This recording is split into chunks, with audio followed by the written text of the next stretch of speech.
Hi, everyone. My name is Ice Holden, and my story is about my cool cat who saved my life. Well, he really rescued me, and for me, he is a real magician and hero. I think you will soon understand my feelings. Duke, that is my cat, appeared in my life quite unexpectedly, which, by the way, again proves that I have a very cool and extraordinary cat. He is a kind of tailed magician. He appeared in my life on Christmas night when I heard some strange rustling on our balcony.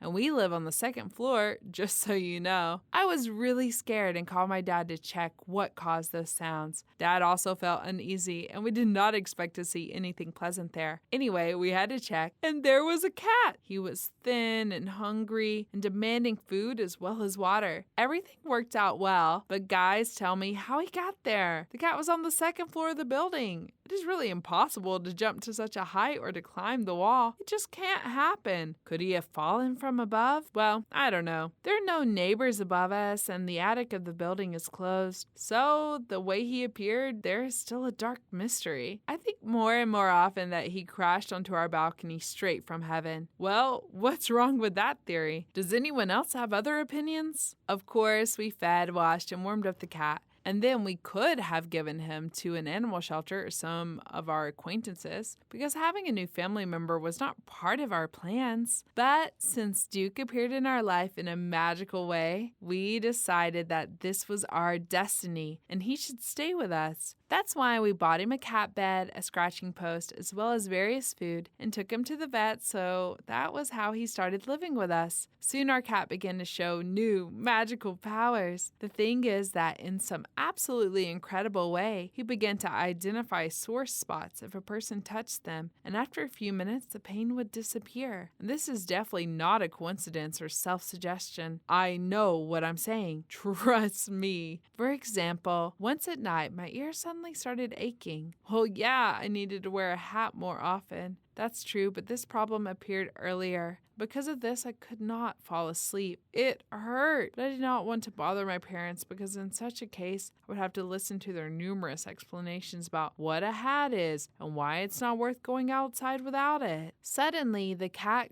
came up to me and carefully crawled up to the sore ear and stayed next to it for about 15 minutes until the pain completely disappeared. Apparently, the cat knew exactly where I felt pain and snuggled right up against that place. Although he had never come up to me at night, not even mentioning touching my ears. Is this mysticism? Cat mysticism? On another occasion, during the whole evening, he was constantly trying to climb onto my dad's chest. Actually, my dad is one of those supermen who never gets sick, and even after falling from the third floor, says that everything is fine with him. This was why we could not understand what attracted Duke so much to Dad's chest. Actually, this is how he behaves when he wants to cure a person's pain. But was Dad really feeling pain there? We found out the answer to this question a few hours later when my dad confessed that his heart was aching badly the whole day. And he was really surprised that then Duke was literally jumping onto his chest. But Dad also admitted that his heartache disappeared when the cat walked on his chest. On that day, we no longer had any doubts that Duke was a real cat doctor who identified sore spots on people and healed them. By the way, we still persuaded Dad to go to the hospital, and it was found out that he had had real hard problems. Since then, Duke has become our family doctor, a universal medicine in the home first aid kit,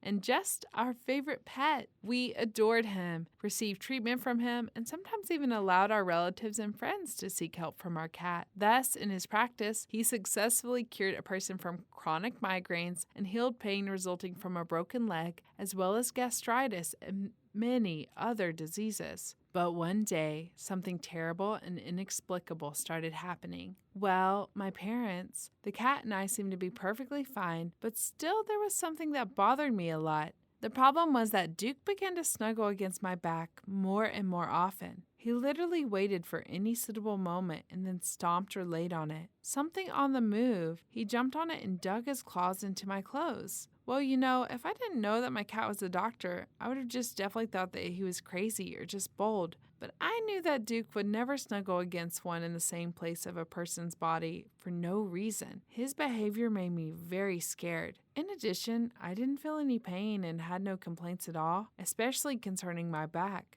I even went to the doctor, who, well, I didn't tell him that the cat had found some kind of disease in my back. Instead, I lied to him a little and said that my spine hurt somewhere in the middle and asked him to carry out the necessary examinations. But visually, the doctor could not see anything that alerted him. That's why he recommended changing my backpack for a briefcase or a suitcase and stop lifting heavy objects. Well, as you already understood the problem, of course it can be called that it wasn't solved, and the cat was trying to lie on my back more and more persistently.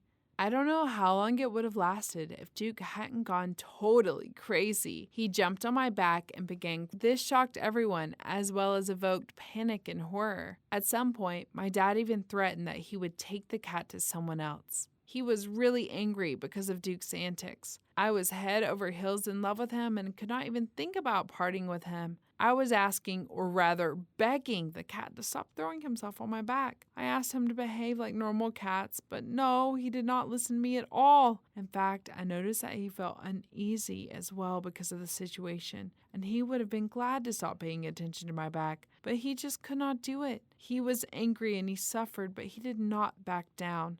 When I couldn't handle my fear any longer and Duke's behavior drove me to a nervous breakdown, I decided to take action. I went back to the clinic and said that I would not leave until my back, spine, and everything else in that area would be fully examined. For a very long time, the doctors had doubts about my normalcy and even asked me to visit a psychologist, but then they still prescribed examinations. I thought that this process would be really long, but the diagnosis was closer than ever before. And after making a CT scan of my spine, the doctor said that there was a tiny bump between my vertebrae, and this was nothing but a tumor that would actively grow if not removed as soon as possible. After 2 days, I had an operation. Yeah, I had cancer, but at the early stage, it was successfully treated. Thus, I was able to avoid the terrible outcome. I was really glad that everything worked out well and that I am absolutely healthy. Doctors were surprised that I was able to recognize the problem in my body. Usually patients only notice such tumors after it's too late, but in fact, I cannot claim credit for anything because it was totally the merit of Duke. It was he who was able to recognize my terrible disease at the very early stage, began to sound the alarm, or rather hit me in the back. And I also think that maybe he was somehow slowed down the growth of the tumor with his energy, or whatever he uses during his crafty manipulations. I will not even talk about what would have happened if the cat had given up, gotten tired of bothering me, or if Dad had given him away. Duke is really my savior, my personal doctor, and I really adore him for that. Now I will never part with this tailed angel, and I am infinitely grateful to him.